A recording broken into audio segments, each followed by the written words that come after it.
Welcome to Convos from the Couch from LifeStance Health, where each episode you'll hear engaging and informative conversations with leading mental health professionals that will help guide you on your journey to leading a healthier, more fulfilling life. Hello, everyone, and welcome to Convos from the Couch by LifeStance Health. I'm Nikki Lienza, and on this episode, I'll be talking with Martin Baker, a clinical counselor, professional counselor from our Colorado Springs office on the importance of men's mental health. So welcome, Martin. Very, very great to have you on today. Hi, Nikki. It's great to be here. Thanks for inviting me. Yes. And, one of the things I want to make note of before we get started with our conversation is that we're looking at expanding the idea of men's mental health as anyone who identifies as male. So definitely encompassing the whole community of anyone who identifies as male. So thank you again for being on, and I'm sure we're going to have a great conversation about this. Yeah, too. Sounds good. So let's kick ourselves off with this. Martin, tell us a little bit about you. Yeah, so I've been with LifeStance for about a year, almost to the day now. I've been in mental health for several years, working in different agencies, substance use, community mental health. Have had, a lot of male clients, different ages, different generations, and definitely am a man myself. And so I bring to this work a lot of, life experience that, I've gone through some of the trials and tribulations of, what it means to be a man or male, in culture, and learned a lot along the way and worked in real estate and in corporations in my prior life. And so kind of have a broad background, a lot of exposure, a lot of experience, and really felt called to kind of bring some of my learnings to maybe help, some folks along the way. And so that's kind of why I'm here today with you. Yeah, no, great. That's wonderful. And so in your experience, have you seen that men tend to deal with mental health differently than maybe women or individuals that identify as female a little bit differently? Yeah, I would say so, generally speaking, right? So, with men, there's this sense of isolation, of keeping secrets, of sort of being an island unto oneself in terms of emotional health and emotional struggles. And men aren't very proactive in seeking out sort of help for emotions. And there is a deep sense of fear of vulnerability, I think. Maybe there's a fear of the feeling of shame that comes with that keeping of secrets, right? And so men will tend to, isolate themselves, hope things go away, distract themselves, do all sorts of things that isn't proactive. And, their emotional health kind of compounds. And there are reasons for this, right? They go way back. I think it's different for, generally speaking, for women or folks that identify that way, that, there is a stronger connection to emotional health, maybe a more sort of ability to talk about emotional suffering with, supports and friends and that sort of thing. And so, although women struggle emotionally, it doesn't have that sort of stigma that's been with us forever, but seems to be kind of changing a little bit. So that's good news, right? But that, that's my sort of take on, what the key difference is with treating mental health, right? Which I think leads us into, as you were speaking about some of that shame or the vulnerability that men might carry, that might be also what interferes with them from seeking treatment as well. Can you tell us a little bit more about that? Definitely. Yeah, that's exactly it, right? So it's that reactivity. When men sort of come to me, in the counseling room, a lot of times things are very much awry in their lives. So they're having relationships break down, or they're struggling deeply with substance, or depression is getting a hold of their souls pretty strongly, right? And so they're kind of kicking and screaming to the room. And I think what's keeping them there is this very deep conditioning that happens to men, generally speaking, of, if you're a boy and you show your emotion, you talk about your fears, your goofiness, your tears, whatever it may be, your true self. A lot of times boys are embarrassed and shamed by that reveal. And they get this messaging that it's not okay to be yourself from a very young age. And that comes from mom and dad. It comes from sibling. It comes from, friends, bullies, culture, media. Society, right. Yeah, society, right? It's like, it's not okay to be emotionally weak. That's the perception, right? And that's kind of fed again and again and again for a boy as he's kind of going through and growing. It's not safe to sort of access that emotional healing function. And so boys will adapt themselves to culture, and, it's the provider protector roles that are dominant, right? It's been with us forever, right? But it's really still true today. And success for men is defined by culture. It's like you have to be a certain provider, a competitor, a productive animal in order to be sort of acceptable. And in that process, men lose their, that soul, that life energy, that authentic you, that true self that kind of is with you from birth to the lifespan. They don't have a connection to that, generally speaking. And that's where a lot of these problems come from. And so, seeking treatment for them isn't a go-to. It's not safe. So that, I think, is the roots of it. And you had mentioned that you feel like it's getting a little bit better, maybe with the younger generation. And I do agree that it seems like it's seeming to get a little bit better. I guess the question is like, why is that? I don't know if just in the media, we're seeing just more portrayals of it's okay for men to cry, or, I think that always helps, that we see in the media. Yeah, that's a really good question, isn't it? I think it's somewhat complicated, but yes, it is improving. The stigma is going away. My clientele are over 50% are male, and I don't advertise as being like a men's sort of specialist. It's just, I am seeing more men in the room, and that is encouraging. Why that is, I think it is, this loosening up of the rigid gender role, provider, protector. Yeah. Women are definitely engaged in the workforce and taking on a lot of provider roles, even protector roles. And so part of that is giving men maybe a break a little bit on having to hold it all together all the time. Sure. Right?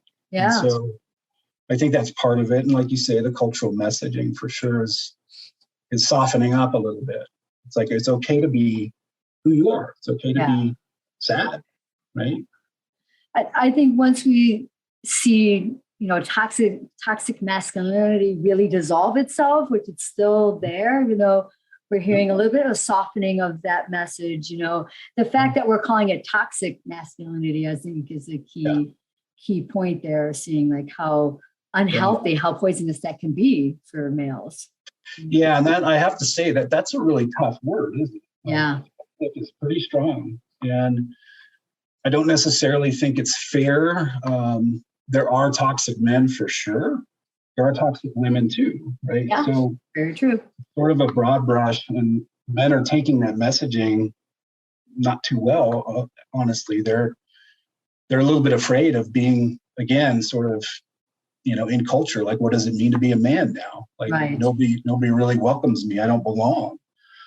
And so you're seeing younger men in particular being kind of lost in that messaging and not knowing how to find meaning and purpose in their life. And, there are a lot of them are, foregoing school, dropping out, leaving jobs, not in relationships. All of these sort of cultural markers of maturity are falling away for men. And it's not a good thing for us culturally together. It's not a healing sort of message. Now, there are reasons for it. And I definitely, think it's good that the examination is happening. It's like, why is the masculine power structure so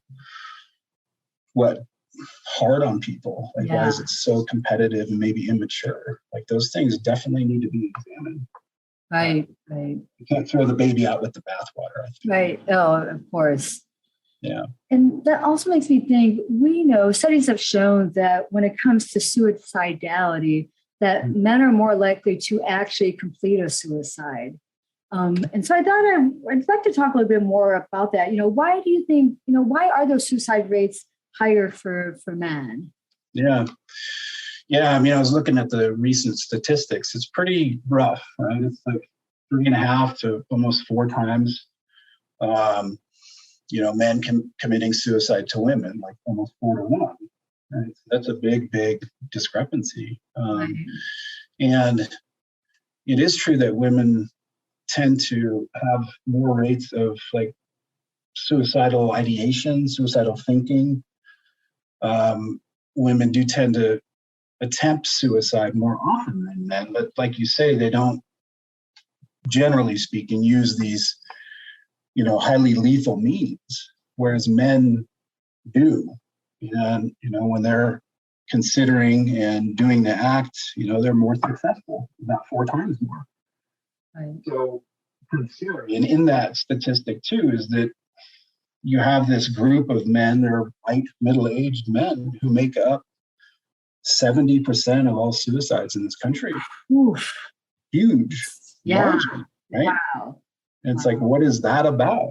So what is it about midlife? Obviously, Caucasian, you're supposed to be kind of the privileged class in some respects. And men at midlife's very hard on a lot of men for various reasons, but it's rooted in suffering on that island in quiet desperation for so long, and having relationships finally fall apart, having addictions sort of really take root.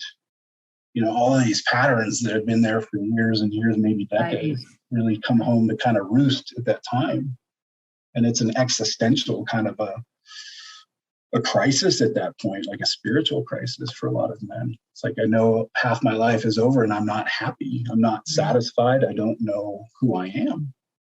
And that's not a good place to be at midlife. No, not at all, which is definitely going to feed into rates of depression, which then is going to feed into rates of suicide and everything else, for sure. Yeah, definitely. Yeah. So what can men do to improve their mental health?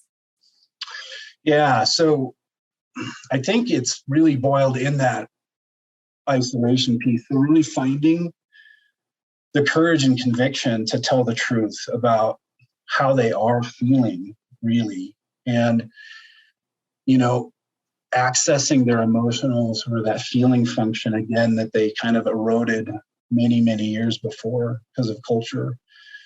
It's human beings, but men, and I think in particular, really are mostly driven by meaning and belonging and purpose. And, it's, if that's eroded in a man, then of course they're going to have like serious mental health and emotional struggles. And so, having the opportunity to be vulnerable, to fight through that sense of being shamed for being weak, and coming out on the other side and connecting, in the counseling room about what they're all about. Like what's wrong, what's troubling them, who are they, what's your purpose, what's your meaning.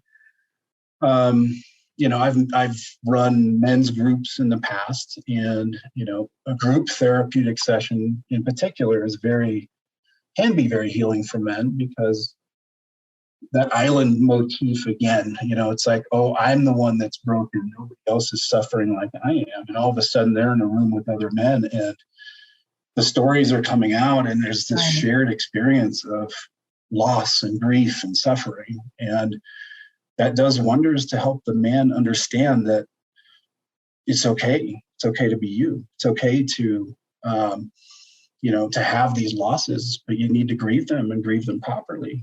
And it's okay to feel like you're missing something, but you can find yourself.